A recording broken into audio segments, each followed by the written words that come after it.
Thank you, Steve. Thank you very much for being with us. Yes, my pleasure. Steve Lehman, guest of 2024 Torino Jazz Festival. Right.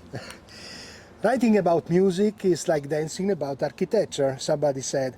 It is almost impossible or unuseful sometimes to describe the music, but anyhow, how could you describe your music, your approach to composition? Well, geez, how much time do you have? Yeah, I don't know. Sometimes there are some times where writing about music is not very efficient, and there's other times where it seems pretty useful to me. So I guess I'm the wrong person. In fact, I wrote a whole doctoral dissertation about my music. So I guess that's maybe the easiest way to start if you want to find something else or just listen to it. I don't know. You know, I'm always trying to express something personal to me and unique to me and figure out what I can contribute. And you know, the older I get, the more meaningful, like, the human relationships are, the people that I collaborate with, and also the people that taught me. So you got a good list of people. You got Jackie McLean, you got Anthony Braxton, you got Tristan Murray, you got George Lewis, you got Alvin Lucier, you got all these people. So I don't know, because it's hard talking about musical genre and even specific techniques. It's hard, so sometimes it helps me to think about specific people, specific human beings, and yeah, long answer. Time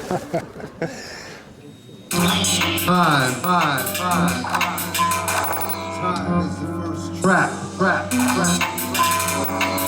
I'm been in the pot with a pendulum swinging over my body. I'm doing time, but I want to move freely.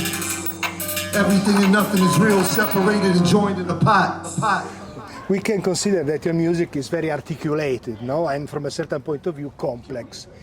We saw it in contrast with a certain general trend of simplification or reduction of musical qualities, both from compositional, even audio side. Maybe it is linked to the change occurring in general musical fruition. What do you think about this issue? Yeah, I know what you're talking about. There's a lot of simple music out there, and audio quality even can get very simple also. Well, you know, sometimes for me, it's useful. It's kind of a nuanced point, but it's useful for me to think about the difference between something being complex and something being complicated. Something complicated, it's like not that useful maybe to anybody. But complex can be good because that means you're aware of multiple layers or kind of more details or more things that you can enjoy or that can touch you. So I think sometimes when people talk about music being too complex, they mean it's too complicated. We were just talking about this with rhythm. There are some rhythms that people write that are too complicated. But what you want is something that's complex, that's rich, where you hear, oh, I can feel it in my body, but I also hear that there's different levels to it and something that I can come back to and enjoy. So that's usually what I'm interested in, is a very rich, complex experience in terms of all aspects, harmony, rhythm, use of vocals, and you know, I don't know how to, I can't change that, but I want the more people that can enjoy my music or feel some kind of connection to it, the better, you know. So really, when I write music, I'm usually thinking, what's the simplest way I can express this idea? And sometimes there is no really simple way, but I'm always looking for it if I can find it. Mumbai, Chumbukai, Amna. Mumbai, Chumbukai.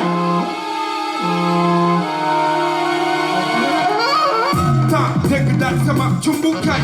Max and love the full bed and mutak the rumba. Sasalato, but the catch rumba. What's up, Albeneful? Kaimaganda, ayo.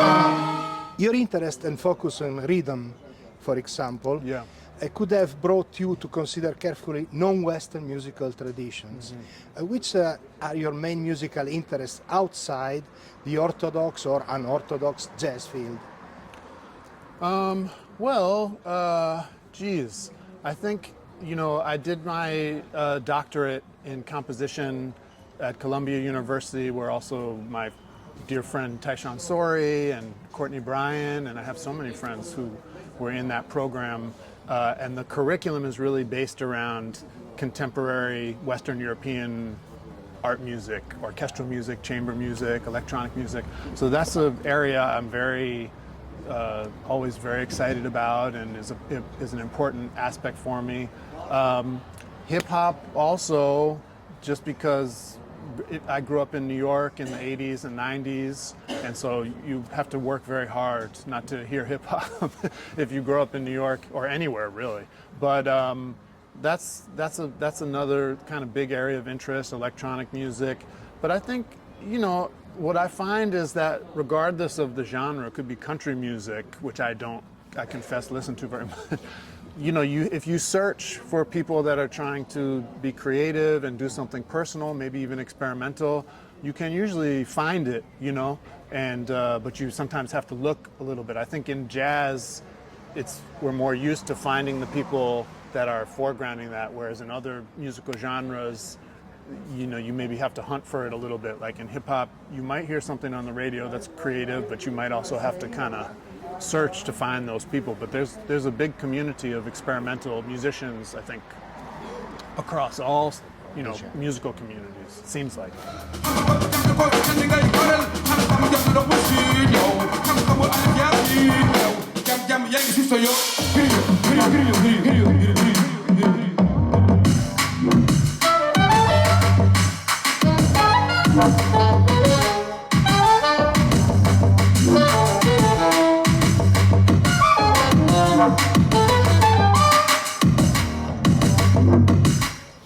Another characteristic of your music regards the relationship between composition and improvisation.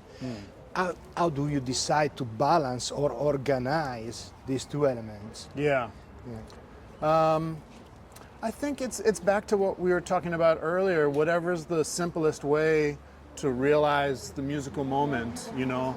I'm a professor at a school outside of Los Angeles called Cal Arts, and teach a class on composing music that sort of focuses on improvisation.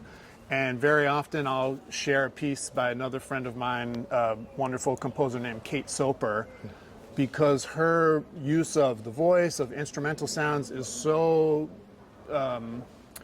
unique and so innovative that it kind of feels like the surprise of a great improvisation. It's like a discovery. So I think, you know, however you can get to that moment, if you can get to that moment of excitement and connection and discovery, writing something, do that. If it's more easier, more efficient to do it with improvisation, that's, you know, that's sort of how I think of it, you know. I'm sure there's exceptions, but that's kind of how I think of it.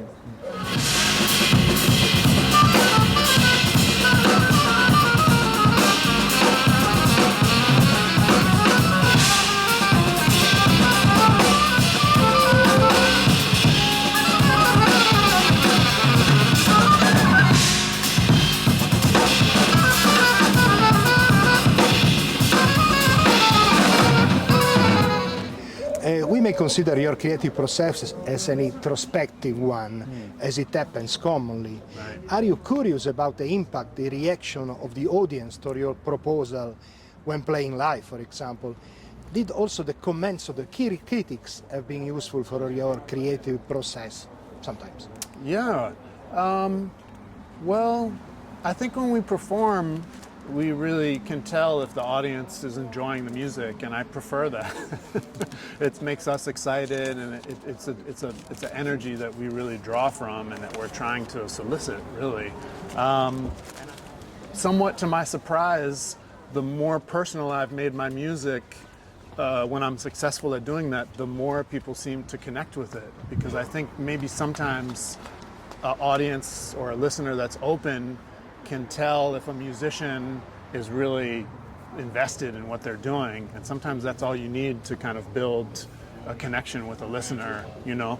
So that's been nice. And then in terms of commentary from critics and people writing about music, yeah, Absolutely. Sometimes it's very valuable and very interesting and helps me, and other times not so much.